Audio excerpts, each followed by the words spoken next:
Hello dear students, I am Dr. Madhuri Goswami and in today's lesson, we are going to study punctuation in English. We will take up a bit different approach in this lesson as we will have an ice-breaking session in the beginning of this lesson. And in that session, we will have a short quiz. After the quiz, we will discuss what does the punctuation mean, why do we need punctuation, how many types of symbols and signs of punctuations are there in English. In fact, when we talk about punctuation, it's related to our writing skills. Because when we speak, we can express our emotions and feelings and thoughts by using intonation and voice modulation, and we can convey our thoughts quite clearly. But when we write something, we do need punctuations to make our thoughts clearly conveyed to our readers. So, it's an important trait that you need to know if you want to really improve your writing skills. Did you know the capitalization is also the part of punctuation, where we should use the letters in capital and where we should not? This also we will learn during this lesson. So, be ready and take the quiz first and learn all about the punctuation and the rules to be followed. Dear students, if you don't know much about punctuation in English, don't worry. This quiz will give you an idea at least. If you are not able to do the questions rightly or correctly, don't worry at all. This is actually the ice-breaking session of this lesson. So be relaxed and take the quiz. The first question is, a sentence has, now you have three options.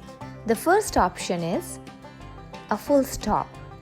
The second option is a capital letter. And the third option is a full stop and a capital letter. You just think of the answer and keep it with you. The second question is always capitalize. Now you are supposed to tell what. The first option is the pronoun I. Second option is the first letter of the pronoun we. And the third option is every word in a sentence. Now let's see what's the third question. Do you study English?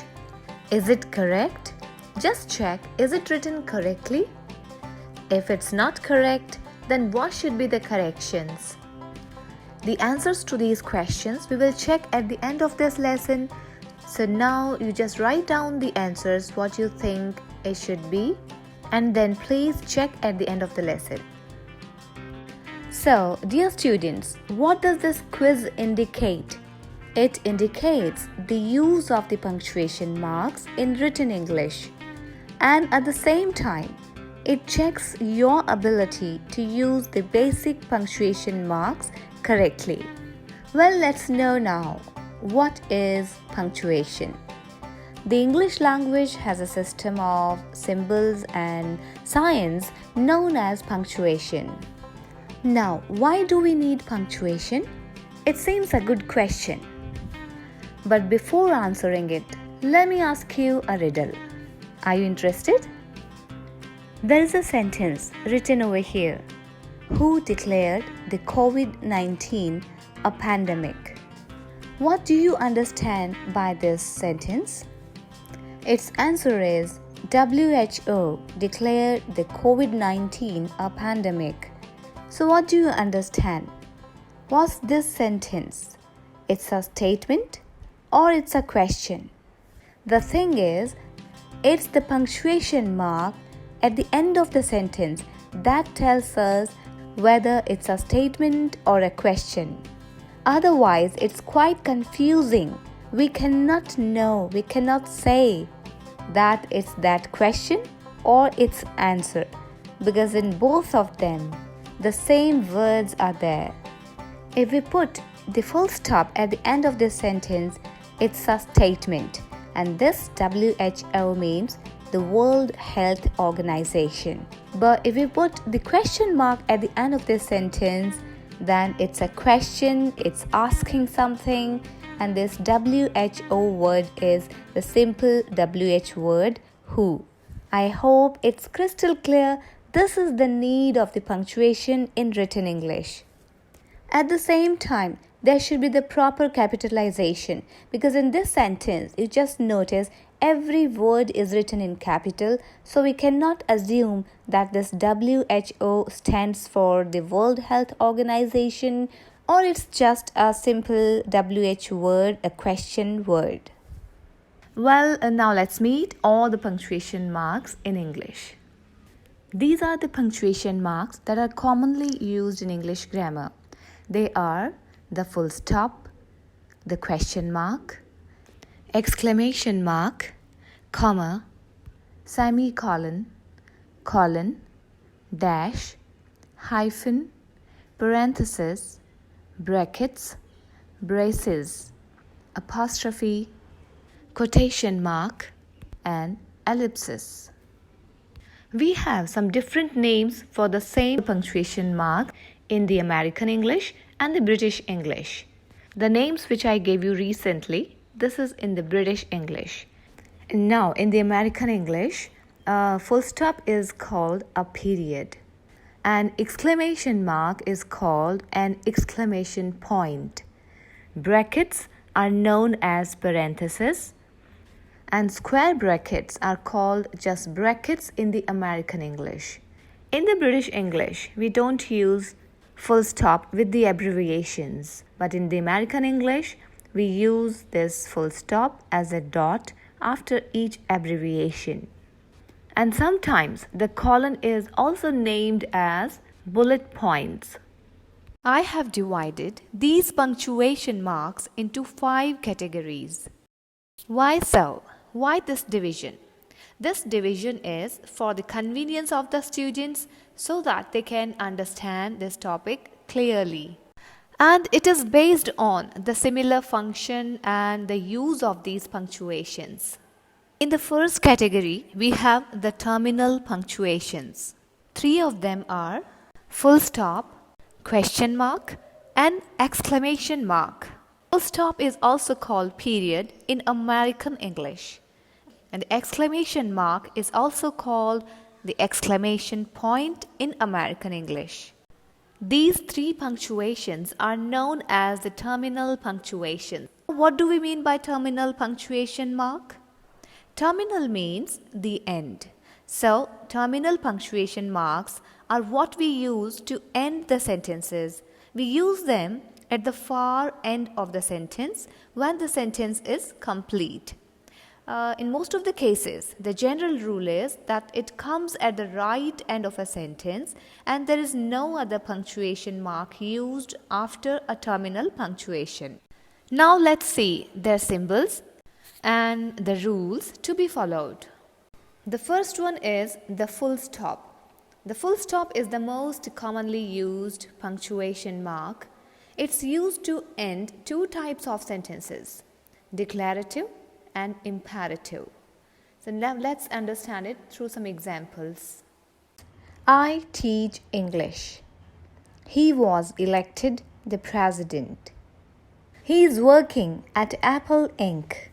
Here in this sentence, this word INC is the abbreviation of Incorporated Company. So at the end of this, there is the use of full stop, and if it's used at the end of the sentence, then there is no need of another full stop. One thing is common in these 3 sentences. They all are giving some information.